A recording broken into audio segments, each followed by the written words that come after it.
Thanks all for joining. I guess I'm going to do this in English because I know vast majority of people here are Chinese speakers, but there are some English speaker friends here. And then since I've also been having some one-on-one calls with English speaking friends, I'm going to record this. Hopefully it will benefit more people. So I think it's easier to just do it in English. Hope folks are okay with that. So thanks again for joining. Most of you I know well personally. Others are friends of friends. So I guess first kind of quick background on myself. I graduated in 2015 and then did 2 years of banking, 2 years of private equity in two different funds actually. And then I guess it took me 4 years to realize finance is not what I want to do long term. And I've actually been thinking about pivoting to product for a while, but finally was able to make the transition last year in October. So I joined Amazon as a senior product manager last year in the consumer payments group. Recently, 2 months ago, relocated back to the Bay Area, currently in the group in Alexa, based in Palo Alto. So the context of this is, I think since I made my pivot, a lot of my friends and friends of friends reached out about pivoting to product management from finance, which is what I did, some from consulting. And I think in the last 2 months, I find myself spending probably like an hour or two every week to talk to folks one-on-one. And while, hi, David. And while I, love to talk to as many as people as possible one-on-one, my time is limited, and I also find myself, answering or talking about like similar stuff for 80%, 90% of the time. So I thought it will, make sense to just have one session together, record this, hopefully benefit more people. So I think here's how I want to structure this, open to suggestion too. I think typically the two probably questions that people are most interested in from me is how did I make the switch myself? And then, if not my path, what are other typical paths to become a PM, which are, one, I've done it myself, and two, things that I've been thinking about a lot before successfully being able to make the switch. So I think that's probably two key questions I want to hit on first. And then I think in this session, I'm not going to spend a ton of time talking about what's it like being a product manager, how to be a good product manager. I've only been a PM myself for a year. There are way more qualified people than me to answer questions like that. I personally know a couple great PM friends that have channels on YouTube that I can refer folks to if you're interested to learn about, the days in, days out of being a product manager. What's a career path like? So in this session, I want to at least use most of the time focusing on how to make the switch itself. And then I think, there are a lot of people talking about how to be a PM, but if they're particularly interested in what's it like being a PM at Amazon, I can talk about that as well if folks are interested. And then in terms of like questions, I think, there are not that many of us. So if folks have questions, feel free to just jump in, interact me. If you think it's a overall general enough question that at least a couple people can benefit from. If it's something that's more personable or specific, I'll try to leave time in the end where you can ask. And if you don't comfortable, you can always come back to me after the session, and then I can talk to any of you guys one-on-one later. Does that sound good? And I guess if you have like any suggestions or anything, or any questions even that you feel like you want to ask, but maybe not appropriate for immediately asking, feel free to just type in the chat. Okay, so let me just then go ahead and answer the first two questions. One is, how did I become a PM? And then, so I can talk about my journey. And then two, what are some alternatives ways to become PM given where we are in our career, which I think most of us are at least a few years out from college. So personally, my kind of PM journey, I think I'm really lucky. I think it's hard to replicate what I've done, but I think, the first time I'm thinking about transitioning or leaving finance, trying something on the product side, was probably after my third year after college, when I was still in the first private equity fund. At that time, I was still in New York. I applied to a bunch of I guess mostly focused on big to medium tech, but all the tech companies that we've all heard of. I looked for I guess friends at each single company, so I had references to all of them, applied to other product roles, never heard back. And then after that I realized PM is a really popular role.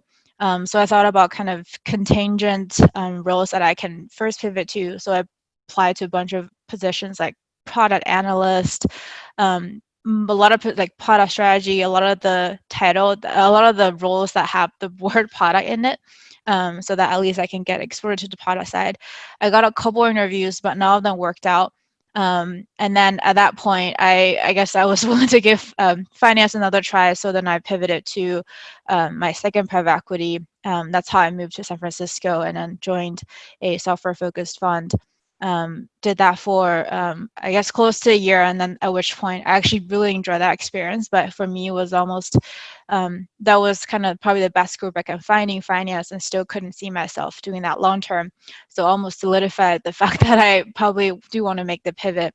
At that time, I was pretty dead serious about pivoting to product. So I told myself I'll give myself half a year. If that doesn't work out, I will either go to business school or just pivot to some other department within tech companies. So I did another round of mass applying, applied to so many different companies, did not hear anything for quite a few months. And then I started dual tracking with business school, actually, which I can talk about in a bit as another channel to pivot to product. Didn't hear back for anything. I'm just really lucky that a friend of mine who used to be at Amazon knows someone who also pivoted from kind of startup finance world to being a product management within the payments org. I think payments at Amazon potentially is an organization where I find there are a lot of the PMs that have come from banks. Here is not, I guess I'm not talking about investment banking. It's more like actual on the consumer banking side. But even at banks, they still have product managers that are, for example, working on like the Citi app and Chase app. There are a lot more complicated stuff than that, but that's just one example. So I don't know if it's because of that they're more open to people that come from like more finance banking background. But that friend of a friend was able to just be an angel and basically threw my resume around at some women's career fair that's org wide. And then I guess then my hiring manager saw my resume through that, and then was open-minded enough to throw me an interview. So that's the only interview I got in the entire half year that I applied and tried. And I was very lucky that I landed that job. So with that being said, I think without that friend, I probably, wouldn't have got the position. So it's not super applicable. And as I've tried for so many months without success, I was definitely not counting on being able to make the pivot directly. So that leads me to my second topic is, what are some alternative ways to become a product manager given we're a few years out of college? So one route is MBA. I know there are folks here that are post-MBA, so I'll talk about that stuff too. But essentially for me, being, I guess, 3-4 years out of school, it's kind of the time where a lot of my peers from finance or consulting were thinking about MBA. It's still not guaranteed because PM somehow is just a very popular job now, even for business school graduates. I think probably on par with like banking, consulting, or investing. It's definitely up and coming, becoming very popular role. So you just still be competing with other people that also want to become product managers, and there might also be some folks in the class that were PM before and want to go back to PM. So the competition is definitely still there, and it's not guaranteed. But to me, at least, it feels like at least there are structured programs that hire MBAs for internships and then for full time. So at least hopefully I'll get a look, as opposed to when I try to apply directly from finance, I literally did not get any looks. So that's one way. And then another route is, which is what I've been thinking about as well, pivoting to a tech company first. So I think what I have the most, challenges on my resume, everything is very, very finance based, investment banking, private equity, super finance based, a lot of modeling, not enough. Basically, I never really built anything to be able to speak about, even the most basic aspect of being a PM is you're building products. I have nothing like that to talk about. So I realized like that's where, so I realized it makes sense that I'm not really getting any interviews when you're competing with not just folks like you, but also, other like data scientists, product analysts, finance people within tech company. And now having been Amazon, at least at Amazon, it's highly preferred to, hire somebody from within Amazon. So all else equal, if neither of you have a PM experience, it makes sense that they're going to prefer folks that are internal transfers.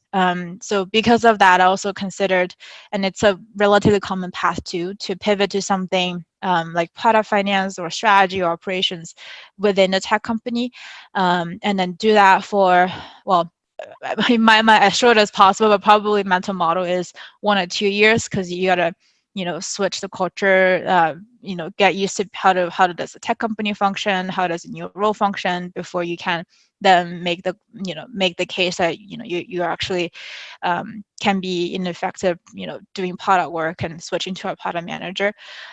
So I think that route, I do see some folks be able to successfully do that, and I feel like if you're super focused on that, there are ways to make it work. But obviously, it's still not guaranteed. I also know people that pivoted to tech in a finance role, trying to make the pivot to product, but it's been a couple of years and they still haven't been able to make the switch.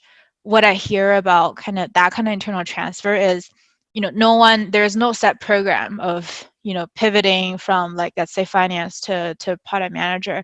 It's very much, you got to kind of hassle and make the case yourself. So what I've been heard from people is, if in your daily work you might be interacting with a PM, you might reach out and say, hey, I have some capacity. Is there anything that PM related that I can help with for free? And most PMs are extremely busy. Most of the time, they're probably able to find some smaller work stream or task that they would love to get some help on. So you're working extra hours because you're working a normal day job and you're taking on this side project. But at least that's how you get some exposure first. And when you're trying to pivot internally, you have that experience that you can talk about. So I think that's kind of another common way. And then I guess one more thing I want to mention is, I think what might also have helped slightly, it definitely helped me in my Amazon interview, because that's the only interview I can speak about. But when I talk to a lot of people about how to pivot into product, a lot of them say you should just try to build something, which is, like, at least for me, kind of daunting to hear, because I was in private equity, work so many hours already a week, and what am I going to build? Like, how do I build that from scratch? I'm going to pick up coding. I did study computer science back in undergrad, but now I really don't remember much. It's just a very daunting task. But what I get from that suggestion is, if you're not writing the code and build something yourself, at least you should kind of firsthand see how other people do that. So I was able to find a friend's startup, and I just asked, is there anything that I can help, for free? And this friend, it's I guess it's a friend that I know from the searching process. He was working on the startup in an industry that I actually did some diligence on from my private equity day job. So I have some kind of basic market knowledge that I was able to share and contribute. But from that conversation, I was a little bit more involved in, how does market research then turn into, very importantly, how do we prioritize which feature to build? It was a very strong startup. It's like 4 or 5 people. Most of them were interns, super small.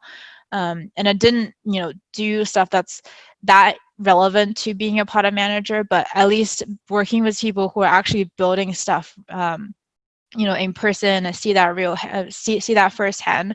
I was able to talk about that in some of the interviews. I'm able to leave a line or two on my resume to at least demonstrate interest, because otherwise people see our resumes is all of it is modeling, all of it financial modeling, 3 statements, not super relevant for how to become for the PM day-to-day job. So I guess those are kind of what I want to cover at a high level. I think most people would be interested in. I think now, if there are other questions that you feel like, I guess any questions are fair game. but maybe in the orders of what you think is more beneficial for the broader group, and then we can leave the more maybe personable or unique questions in the end. I have a questions. I think it's more general. Can you talk about what kind of questions they ask you during the interviews? So since like you didn't really like at that point you didn't really have any product related um, experience, how do they think of your like what kind of question did they ask you about your finance experience? Yeah, so unfortunately, my answer might not be that relevant because if any of you have gone through or heard about the Amazon recruiting process, it's very bizarre. So Amazon have about like 12 to 15 something they call leadership principle. So that's things like taking ownership, or things like be customer obsessed. So these leadership principles are actually like really ingrained in the whole recruiting and even day-to-day operating standpoint, and also like your annual reviews. So in the interview, it was behavioral, mostly behavioral, in the sense that at least in the Amazon interview, I didn't get asked a case question, meaning like a typical product question might be like, how would you improve like whatever Instagram homepage? There wasn't any open-ended questions like that. It was actually very focused on questions like, tell me about a time when you demonstrated customer obsession, which actually is not that easy question to answer given like my finance job, because my customer obsession, is very different from what, like my customer backing finance is very different from the customers of PMs. So actually in some of the scenarios, I was able to use examples from the startup that I helped with to answer that type of question.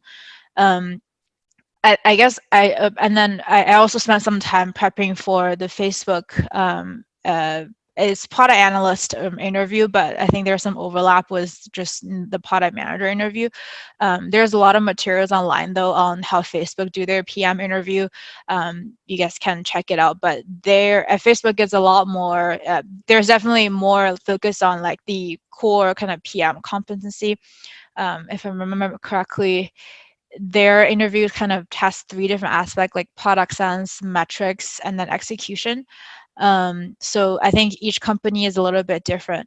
I guess I would say so. So I guess at Facebook, because all their questions are kind of open, like not deriving from your past experience. Like a typical question at Amazon might be, tell me about a time when you did this for your customer. But how Facebook might evaluate is, I don't care about what you did in the past, but here's a new question, new problem. How would you solve it?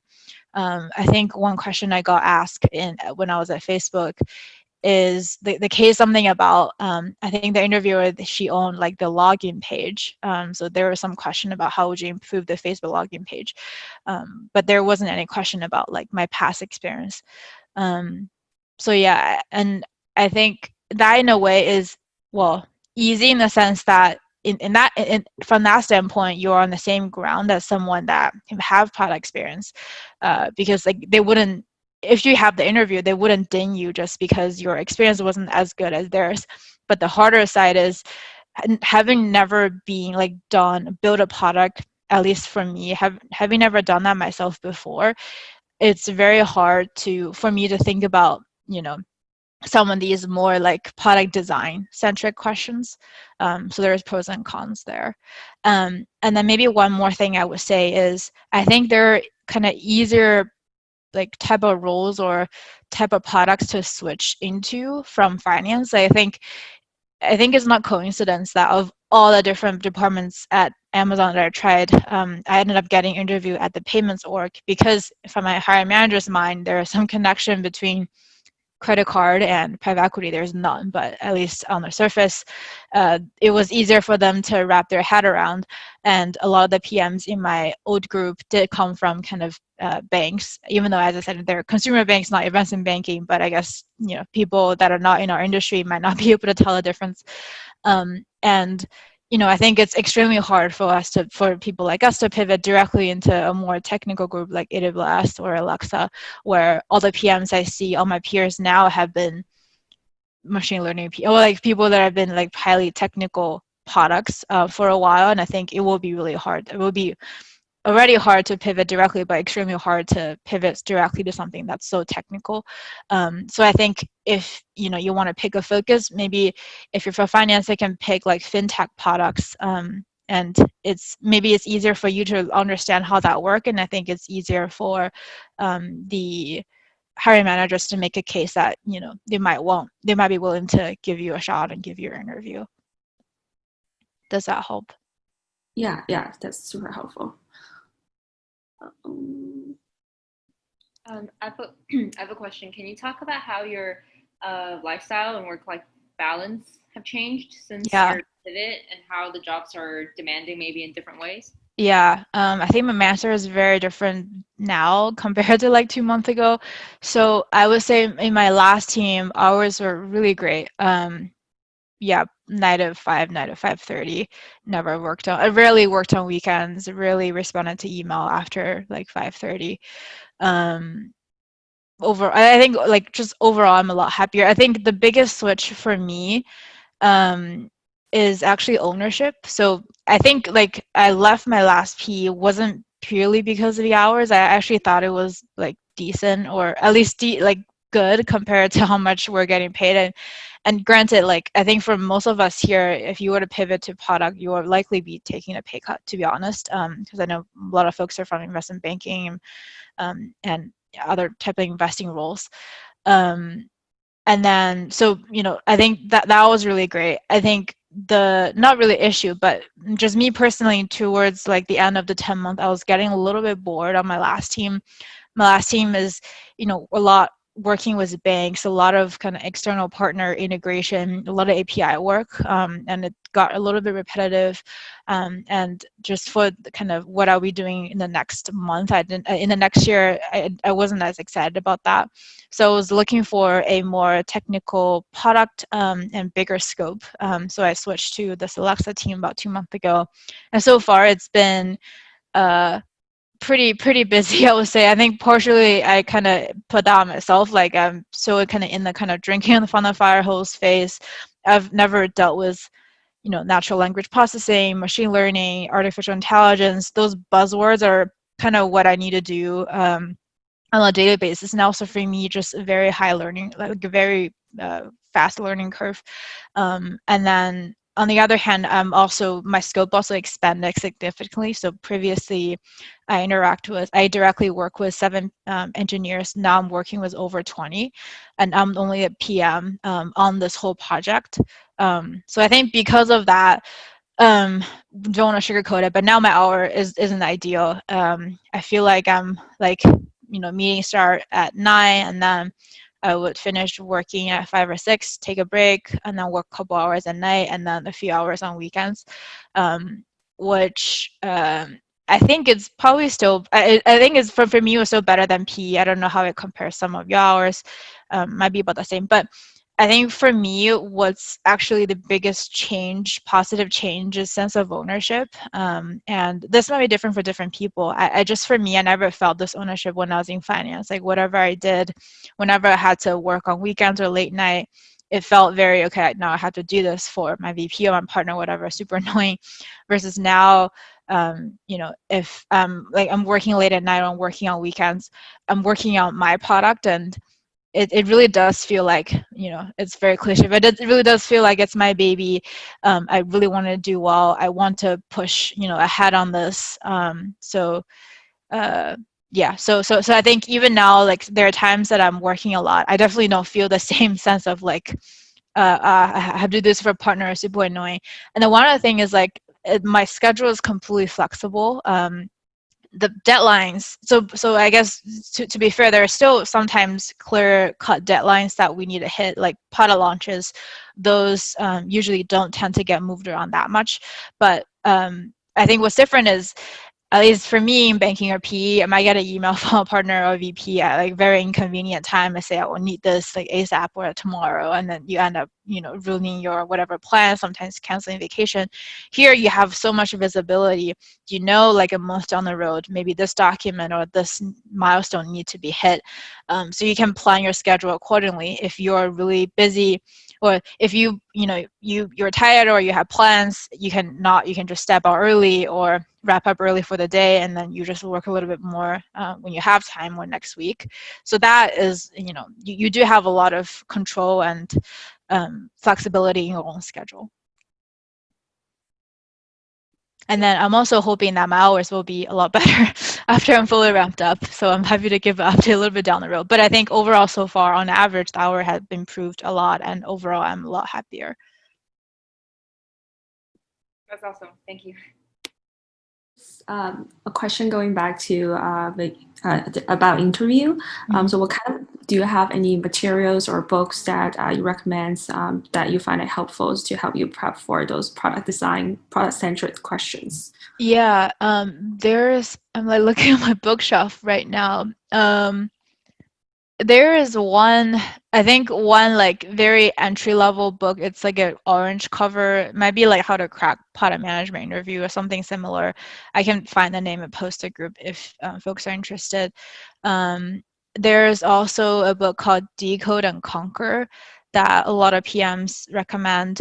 There's a book just on Facebook interview. I think if you just go on Amazon, doesn't have to be Amazon, but if you just go anywhere and Google it, or Google it. If you just Google like Facebook interview, and then I think the author, his last name is Lewis, Lewis, probably butchering his last name. But there's a whole book on that, and I actually bought that book, and that's extremely practical because it's just kind of real interview questions that guy compiled and kind of breaks down how he would answer it. So I felt that one's like very straight, very kind of interview related, and then the first couple are more higher level, more help you think about how to develop those product sales in the longer term, but not as interview driven. Also, maybe can you talk about like post-MBA interview recruiting process? So I actually didn't do an MBA. I guess I can share what I learned because I did ended up applying to business school, and then in the process I talked to a lot of folks on how that will work. I also personally know a bunch of friends at Amazon that pivoted to PM through the MBA program. Also, as a side note, among all the tech companies, I think Amazon is probably the one that hire MBAs the most. So I think if you go to business school, there's a large chance that you will become a PM at Amazon. But yeah, I think the process is relatively straightforward. There are a few big tech companies that go on campus, or at least have like a set program for MBAs. I know Amazon has it, Google and Facebook has it, but at a much smaller scale. Pretty competitive. I know at least Google also requires some technical, and I don't know if it's really coding interviews or is it just kind of high level technical, like how kind of more technical design, but Google definitely is more technical. So yeah, but I think otherwise it's you can like submit your resume. You will probably be in the pool with all the other MBAs, and then it's just kind of regular like interview. And then I think it's similar for full time, and similar meaning like I guess probably similar to most other industry work as well. If you intern there, you might get a return offer, you might not. But I'm sure it's similar to other, like similar to finance, if you got a PM internship, it will be easier to recruit full time. So these are kind of MBA programs, which I think might be the most applicable for most folks here. If you go through the MBA program, there are also a ton of tech companies that don't have like established MBA programs. Those recruiting timelines, as far as I know, are more pushed back. So I know folks even kind of wait until almost after they graduate and then just apply for kind of immediate start positions, and those can work out as well. But yeah, since I didn't do the program, I don't want to say too much. This is just kind of what I learned from my friends who've either gone through it or thinking about going through it now. But it is quite competitive. I personally help a few friends at different MBAs, all really great schools, to refer them to the internship and then the full-time recruiting. I don't think any of them got interviews, unfortunately. But yeah, I guess there is at least a set process that you can go through. Yeah, I think I look at MBA's employer profile. Amazon is like always the biggest employers in Yeah. the industries. Yeah, I think that's in line with kind of the culture as well. Amazon compared to like Google, Facebook of the world is more business focused as opposed to engineering focused. So I think Google and Facebook PMs will probably disagree, but I feel like at Amazon, because really we're super like customer centric, and PMs are at least your role should be you're bringing customers' view to, the whole implementation process. So I do feel like I have really like kind of really, really big say on how things should be done. I haven't talked to, I guess I don't have close friends that are at Facebook or Google as PMs, but my partner is a Google engineer. I have a lot of friends that are engineers at those companies, and they, from based on what they say, it feels like PM there don't have as much power as engineers. But again, I guess my mental model is first, at least when I apply, I didn't care what kind of company. I just wanted to get my foot in the door. And I can tell you, once you are a PM, your door opens like so much more. For example, I didn't think I was able to make the pivot to a technical product within it, because Alexa is a highly sought after group in general, working on super, high, like, front end stuff. But I was able to make that switch within 10 months. And I actually was able to get most offers from most teams that I got offer from like vast majority of the teams that I talked to. And I also feel confident that today, if I want to switch to other tech companies, even Google, Facebook, I'm confident that I'll get, a lot of interviews, as opposed to before that wasn't the case. So, yeah, other advice is don't think too much about, maybe the first role as a PM. I think just even get that title, for better, for worse, opens many doors, and you can easily make the switch once you're in this industry. Was there any things that you like you thought it was like it is different from what you thought a PM role would be when you come to the job? Yeah, I think I to be honest, didn't have that much expectation of what it means to be a PM. Like I read all the books, talk to a lot of people, talk to as many people as I could about what's it like to be a PM. What I found is, depending on like what company, what product, or even what product life cycle you are in, the day-to-day can be pretty different. So like, again, like there are people that are way more qualified than I am to like make this summary, but just super quickly, if you are building a new product, like my current group, a lot of it is on trying to figure out what the customer needs are. There is a lot of like customer research, market research that we're doing, versus on the other spectrum, like my last team, it's super mature. The product been around for 10 years. We're making some new experience for customers, but we know our customers really well. We have like years of research already. And there, while there still might be some research that we're doing, like for example, we might do like pull the designers together, the designer might pull experience together and get people come in, just play with different prototypes and get insights there. But overall, we know the customers really well, so the type of work is also very different. I think what people say about, and I think if you talk to any PM, I think I guess a lot of them, and I think I'll echo that as well. I think the most interesting, but might be also the most challenging part, is the ability to influence without power. So, I lead a team of 20 engineers, but I'm not their manager. They have their own tech lead that they report to, so they don't like report to me. So how do you make the case?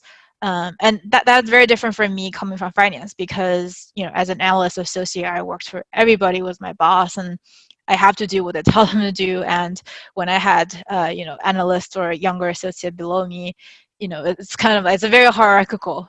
So you kind of don't question. You can just do your job accordingly depending on where you are in the hierarchy. At least that's my personal experience. Versus here, I have to make the case to the engineers that this is what we should be doing for reason this, and this is how we should be prioritizing because of this. And how I'm able to make that decision is, I think at the end of the day, PM should be the voice of the customer. So at least in Amazon, we always think about when you have two competing things, which one should you take that benefit the customer the most, or bring value to customer early. But these are the insights I need to develop to then be able to tell my team, to direct them to kind of do what I'm hoping or I want the team to do. But it doesn't come just because you tell them to, because because they don't report to you. So being able to like influence without power, and being able to build really good relationship with all different stakeholders is something that I'm not surprised about, but it's very much kind of like my day-to-day now as a PM. Interesting. What's the least thing you like about being a PM? Yeah, there is. I think it depends on like how your group is structured. I think if you don't have like a dedicated project manager, then the product manager end up having to do a lot of that as well, which is can be annoying. You're just hoarding core. You're just like trying to get the group to align on stuff. So I think that and stuff. So that's time that's taking away from PMs to be able to actually spend time on like trying to learn more about customer insights or trying to iterate more on this particular feature. So that's probably, yeah. So I think I don't particularly enjoy project management. Some PM actually don't mind or enjoy doing that. So I think that can be different. Let's see. I'm going to read a question from a message. Someone asked, could you talk about how you built your core competencies as a PM, such as market, customer research, and business to tech translation? Yeah, I think for me, it really all happened on the job. As I said, I switched directly from, I was a private equity associate like in September, and then I'm like a product manager, managing kind of a team of 10, including like engineers, data scientists. When I say like, it's not really managing. I guess I'm leading a team, or I'm leading a product, and these are all dedicated resource that's put to build the product. How do I build the core competencies? I think in terms of like market customer research, I think the skill might be like kind of, well, I think let me like rephrase. I think depending on what product you are, the way that you get in touch with a customer might be slightly different. But I think overall there will be some basis point there. If it's an existing product that it's already there, you can leverage, or if it's a brand new product, hopefully there are some related products that you can get insights from. So the very practical way of how you get insights is there are probably some table with a bunch of data, and that may require you to pick up some SQL or really easy programming languages to help you to sift through tons of customer data that I'm sure your company or your team already have. So I think that customer insight just really comes, and I think like this is have some relationship or like overlap with what I was even doing in banking and PE. So for example, when you're diligencing, you also go through a ton of data. Maybe they're not customer user data, maybe they're like vendor data, or maybe my first PE I worked at were selling like fire retardants. So I was literally doing research on like the California fires and what we think how it's going to trend over time. So it's like similar in the sense that you might have your own hypothesis. So in that case, we know fires can go up. It's just a matter of how much is going to go up, and then you have you gather as many factors as you can. So the analogy there is, I think I pulled data from like fire department. There's all different kinds of climate change like predictions. So similar here is I have my hypothesis of how I think this feature is going to benefit. I try to look for those trends in the customer data, And then, there might be what people say A/B testing. You have a control group, you have a treatment group. You test something, you make a small change in the treatment group, and then see how the overall results come out. So I think those, unfortunately, hard to, I guess, develop kind of beforehand. I think for me, it's really, I think anyone that with an analytical mind, which I'm sure all of us do, just even from a finance background, I think that's something that's at least more or less intuitive to me. And then business to tech translation. So I think that for me, my mentality is, I think first, like people always, one common question is, do you need to be able to code, or do you need to be CS major to be a product manager?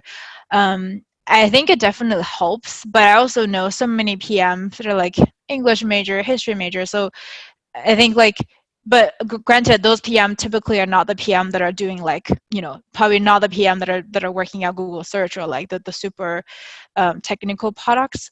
So I think while it helps, it's not necessary. But what I find very important is develop a good relationship with the tech team. So if there are 1, 2, 3, 4 like engineers that you feel comfortable asking even dumb questions to, I think the easiest way is just build a relationship with them. And when you have a question, you feel comfortable, just go to them and and then say, hey, like someone said this in the meeting, no idea what that is. Can you explain it to me? And I think the stuff that I have so far learned from my previous team in payments was super specific. I don't think I would have known how API worked even if I was, still have my like comp sci knowledge fresh in my mind. So a lot of it is work, like learning on the job, and that come back to make sure you have good relationship with, all your stakeholders, because I think as a PM also, like you need to learn a little bit about everything, but you're probably not experting. At least I'm definitely not an expert in anything. So making sure that I have folks in kind of every area that I can ask those questions to is important.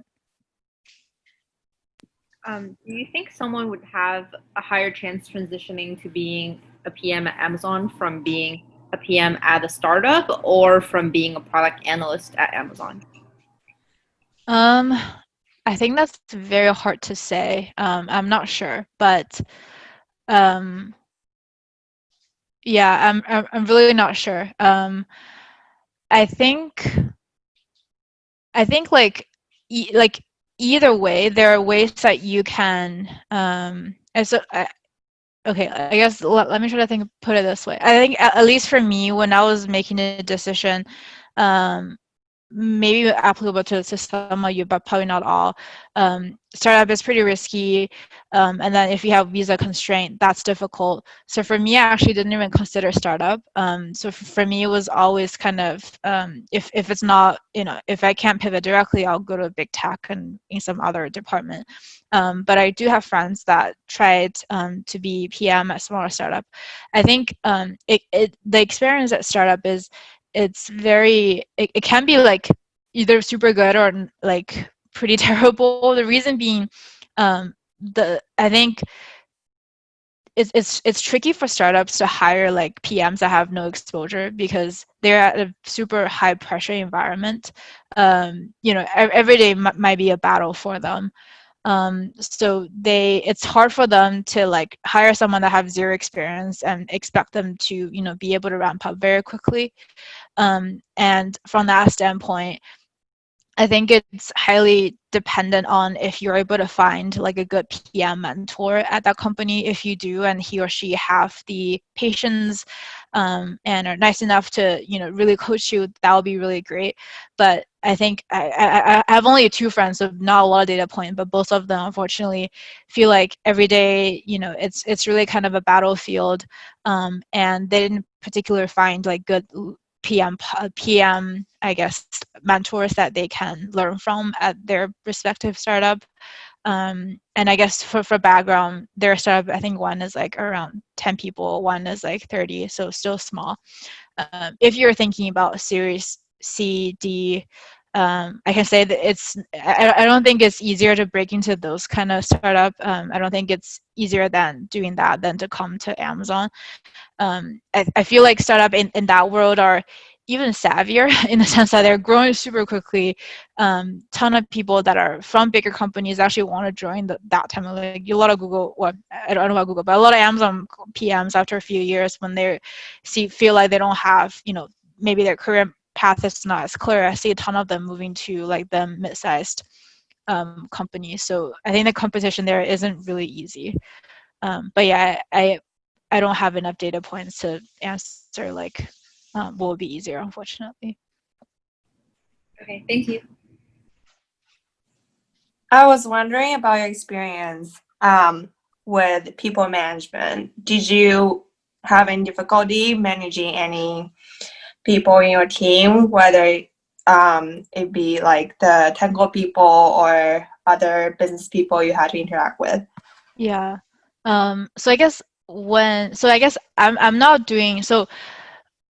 I get what you're saying, but I just want to clarify. I guess like I'm managing, but more from like product standpoint, since like there's no one reporting under me. And this is the tricky part. So if someone doesn't do, or someone's underperforming, or they're not doing what you ask them to do, or they're not delivering what they promise you, I have no power to really do anything. Like that person wouldn't care if I mean, obviously, I guess the manager will ask me for input of how everybody on the team is performing, and that's my opportunity. But he or she wouldn't feel obligated to do this work for me because no one actually report under me. But you can become a people manager even on the product management route. But I think in terms of like then like managing people in the context of managing product, I think like on my previous team I had really like a really great relationship with I think most people that I interacted with. I think maybe because it was a much smaller team. So as I said, I interacted with like 7-8 engineers. I actually have a really good relationship with all of them. I like still having like one-on-one with the tech lead that I worked with like even last week after I left the team. Yeah, I think everybody there feel really comfortable coming to me for whatever question, and I feel the same vice versa. I think now on my current team, yeah, I think there are a couple of people that is harder for me to work with. I think like being remote create challenges for me as a new like product manager to onboard on the team. I don't have the luxury of being able to build this personal relationship with people one-on-one. I still try to like have one-on-one meetings over either e-meetings, but it's really not the same. So it is tougher. And I think, working from home is making it easier for people to, slack off in certain aspects. So I'm dealing a little bit with that on my current team.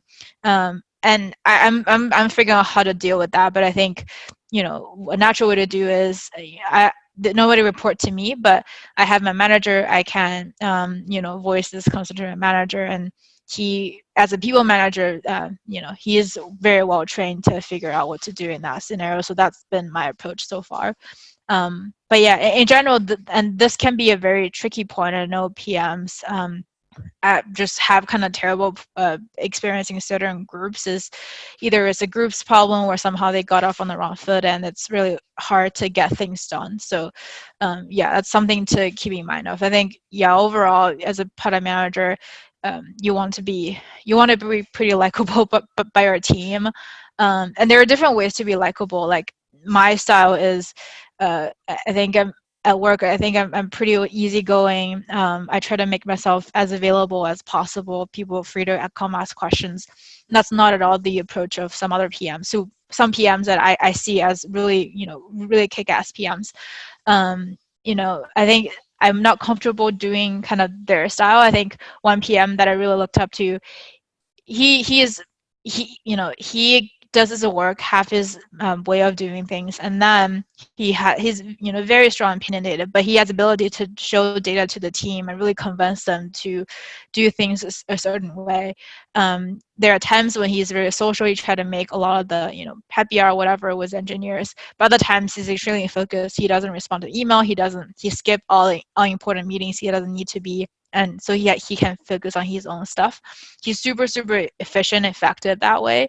I guess maybe I'm just like too new, or it's just not my personality to say no too much. I should work on that. But I'm just saying, like, there are many different styles to be like a good PM. And now I realize I've greatly digressed from your question, but hopefully that helps. I guess high level is I don't manage anybody, so that can be challenging when whatever, the people that you are counting on don't align with you. It's your job to make sure they're aligned, and I guess when they just don't align for whatever reason, then escalating is the usual path. All right, I guess we have 3 folks left. Do you guys have more specific questions? Otherwise, I'll drop as well. Hey, Francis. This is Cecilia. Hey. Hey. Thank you so much for sharing. I think we already had a conversation at some point. So it's really nice to hear about, some other things that, other people have questions that I never asked you before. So it's good to hear, from that perspective. Just wanted to say thank you for doing this. It's definitely really helpful for a lot of people. You definitely made something impossible possible, and that certainly inspired a lot of people to, to just, think about this. And then I know a lot of people shy away from making the switch. I'm definitely actively looking, and then certainly your stories inspire me a lot. So thank you for doing that. Thanks for saying that. Thanks for coming. Yeah, of course.